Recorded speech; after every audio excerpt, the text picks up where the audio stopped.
Let me start by thanking June. I took too long to make this video because of how busy I've been, but you helped me drop a new video for the viewers, both yours and mine combined. It also gave me time to finish my script for the upcoming video, which I thought I could never finish because of how complicated it was. But to the viewers, sorry for missing out on the Christmas video I always like to drop. Having multiple jobs will make you lose track of things, but now I'll be dropping 2 videos for you. I really hope you guys enjoy it. Good evening, everyone. Welcome to the Game Awards, a night to celebrate the best and discover what's next in video games. Tonight, we are connected through our love of games.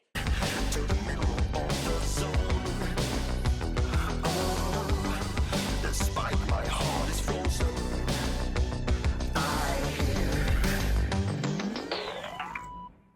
I say war in the noise.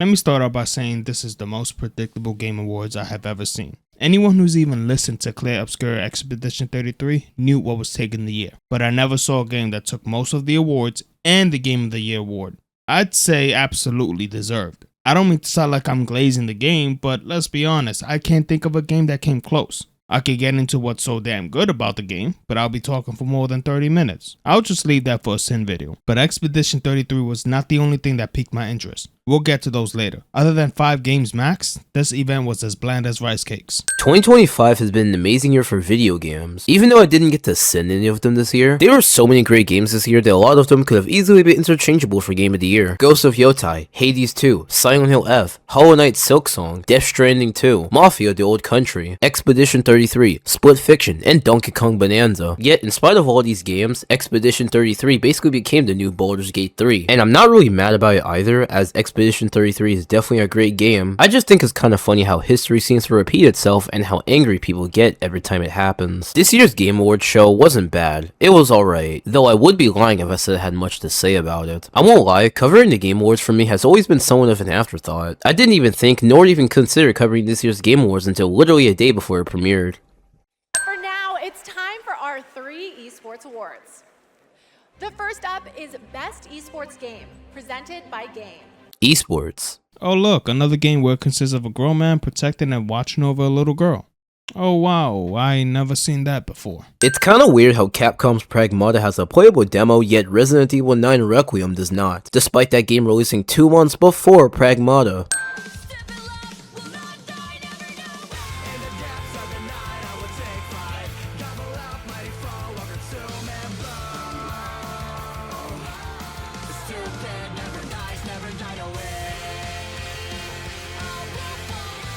"20 minutes into the show and I'm already yawning. Even typing the script had me yawning. I understand not every game is going to be for everyone, but damn, I was yawning for 90% of the show." Here are the nominees for Best Adaptation.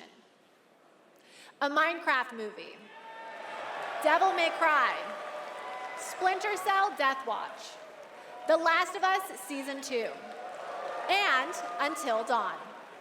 And the Game Award goes to The Last of Us Season 2! If someone was to show evidence that this award was bought, I wouldn't be a bit surprised. I could barely get through the first episode of Season 2. I didn't even watch the rest of the season. This show did so bad in terms of views, and somehow you're going to tell me Splinter Cell or Until Dawn lost to that? Hell, even the Minecraft movie did pretty damn good. You can't be serious. Look, I like Neil Druckmann's work and I don't believe he ruined Naughty Dog in my opinion. I love The Last of Us games and I even enjoyed watching the first season with my mom, but season 2 was fucking horrible. The whole season felt rushed. It for some reason had less episodes than the first season, meaning they had to cram and rush a lot of Ellie's side of the story into just a few episodes. The way they decided to write Ellie in general compared to the game, as well as many other dumb, bizarre, and questionable story decisions that in some ways messes up and misunderstood parts of The Last of Us Part 2 story. The last time I felt that disappointed by a show was Season 2 of Promised Neverland. Season 2 of The Last of Us was so bad that it made people who didn't even like the second game start loving it and appreciating it, admittedly, myself included. Seeing this win the category started to make me wonder, how did we as a collective society allow this to happen?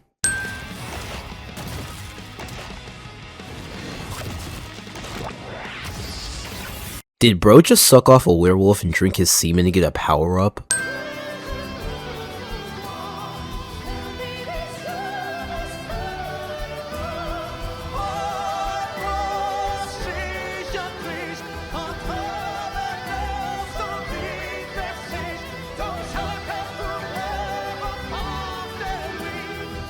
-1 sin for this outstanding performance.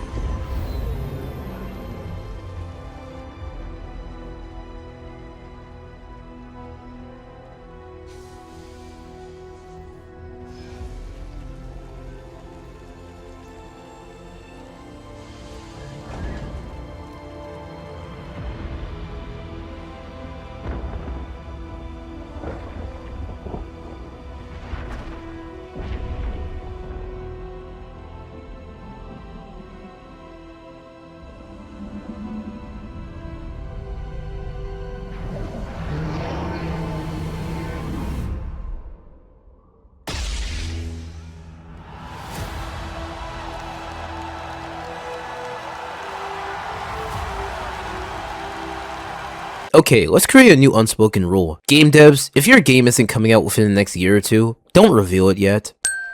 All right, we have many more game announcements to come. Going to be hard to top that one, but right now we have a very special guest I'd like to bring out. Please welcome Miss Piggy. I'm so glad I tuned in for this prestigious Muppet Hour. I almost forgot this was actually a show for game reveals, but please do continue with the Muppet banter while we all sit here waiting for a single frame of gameplay.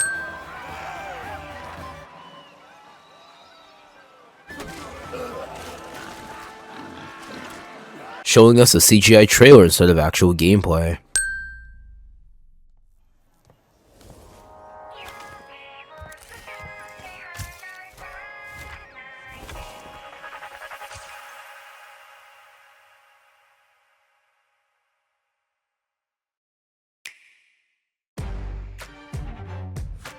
Nintendo, I still have not forgiven you guys for trying to normalize games being priced at $80.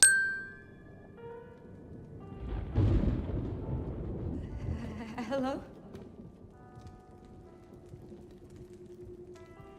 It hasn't been easy. But after much effort, here we finally are. Who are you? I know now that you're the one that I've been searching for. The special one. The chosen one. Miss Ashcroft. Remember when people said this was Albert Wesker or Oswald Spencer even though they're both dead? Yeah, so do I. Welcome. Dr. Gideon has been expecting you.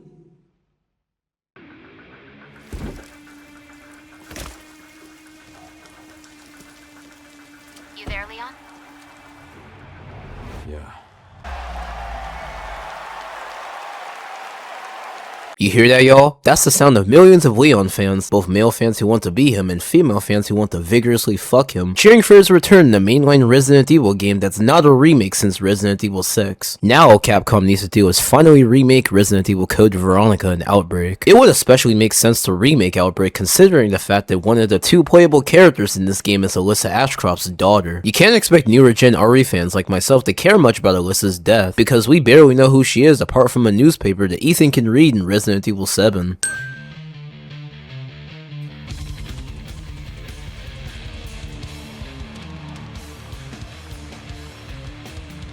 You know, showing a game that won't be released for another year and a half literally makes no sense. Take Witcher 4 for example. That game won't be released until 2027 or later. Don't bother showing it if it's not ready or close to release. Blah blah blah, another ad. Excuse me, sir. Shut your mouth. All right. Talk soon.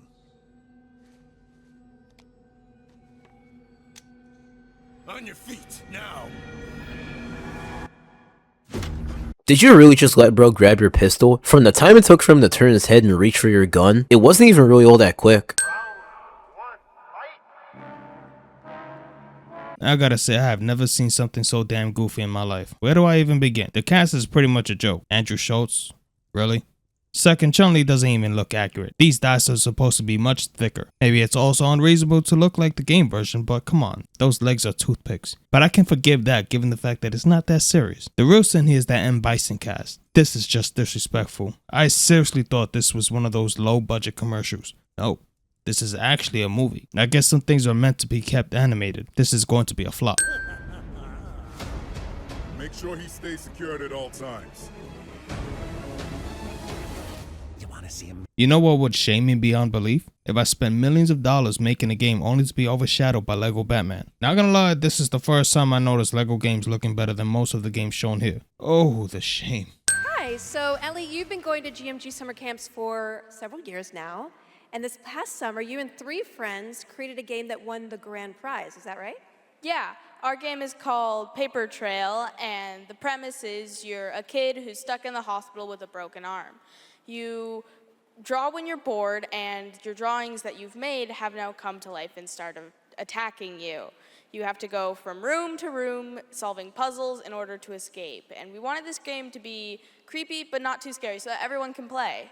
A game like this creepy and too scary? Listen, I welcome everyone to try and make the game they were born to make. But when you hold back because there are some softies out there, it's not looking good. Now, the nominees for most anticipated game. 007 First Light, Grand Theft Auto 6, Marvel's Wolverine, Resident Evil Requiem, and The Witcher 4. The Game Award goes to Grand Theft Auto 6. This category might as well not even exist at this point since we all knew it was just going to be Grand Theft Auto 6, a game I'm convinced at this point will never release. Now that's power. Blah blah blah, nobody cares, skip.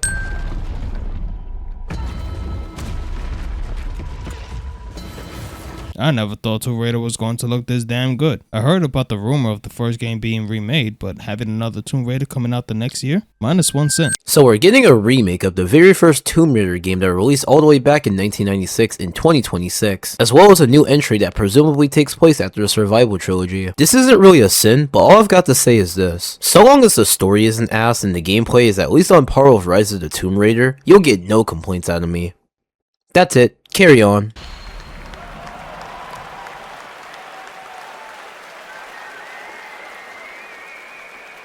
Oh shit, Capcom is finally coming out with a new Mega Man game. The real sin is the fact that the game is also going to release on last gen consoles despite it coming out in 2027. Game devs, can we please stop doing this? Piggy, we have awards, we have announcements. You know what? More senseless Muppet presentation. Skip. Tagline: Ignite the battle!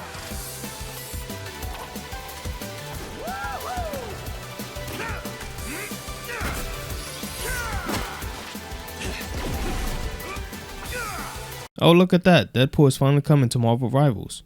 He should have been one of the first characters to be in the game if I'm being honest.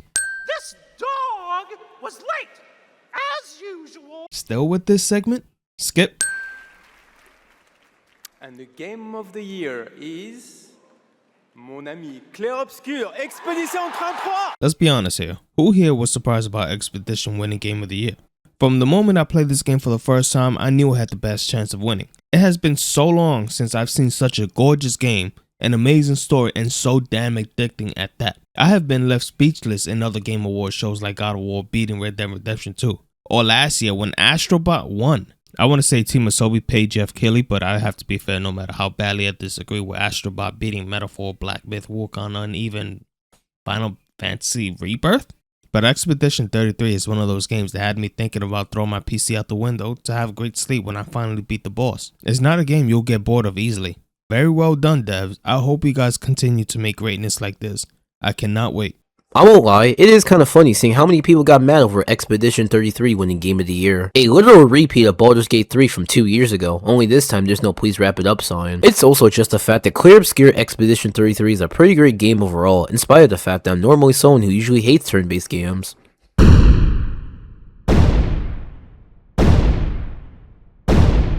ami Clair Obscur, Expedition 33!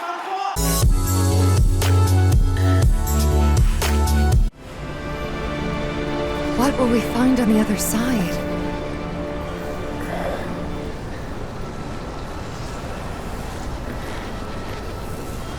Freedom.